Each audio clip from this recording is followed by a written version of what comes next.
L'interdiction de sortie et d'entrée à Niamey sans aucune autorisation légale des autorités compétentes est toujours en vigueur. Hier soir, aux environs de 21h et au niveau de la barrière d'entrée à Niamey, sur la RN1, les hommes du commissaire Malam Arji Mahamadou veillaient au respect strict de cette mesure à travers des contrôles systématiques.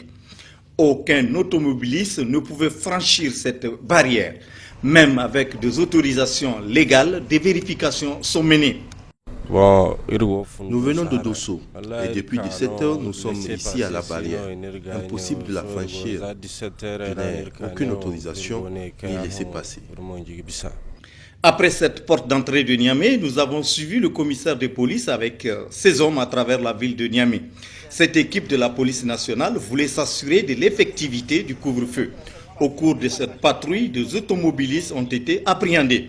Circulant aux heures du couvre-feu, la police nationale a le droit de les contrôler pour en savoir davantage sur leur situation et ce pourquoi ils bravent cette interdiction. S'ils présentent des pièces justificatives, la patrouille les laisse partir. Le cas contraire, ils sont conduits au poste de police le plus proche. En exemple, ce matin, nous avons trouvé au commissariat de police de Koubia quelques véhicules, notamment des taxis et des Faba. Ces automobilistes, nous a-t-on dit, ont été interpellés aux heures du couvre-feu à Niamey. Revenons sur la gestion du flux à l'entrée et à la sortie de Niamey. Selon le commissaire Malam Arji Mahamadou, la population et certains transporteurs, trouvant la barrière infranchissable, ont opté pour une déviation. En allant à Dosso, ils quittent la RN1 à partir de la station-service Souji et rentrent dans le quartier Soreil en laissant la barrière à 3 km de distance pour regagner la R1 à 2 km de cette même barrière ni vue ni connue. Leurs clients sont transportés par des motocyclistes qui les rejoignent après. Eh bien, ce circuit a été démantelé par le commissaire. Ces voies de contournement, nous les avons pratiquées avec les hommes du commissariat de l'aéroport.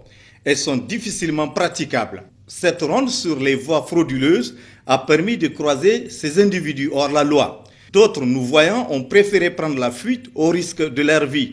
D'autres se sont arrêtés sur injonction de la police, puis conduits au commissariat de l'aéroport. Depuis que ces voies ont été découvertes, ce sont des dizaines de véhicules et bagages qui sont saisis. La population doit comprendre que ces mesures prises par le gouvernement nigérien sont pour leur bien et que c'est en jouissant d'une parfaite santé qu'on peut entreprendre toute action. C'est ensemble donc qu'on pourra vaincre la pandémie du coronavirus au Niger.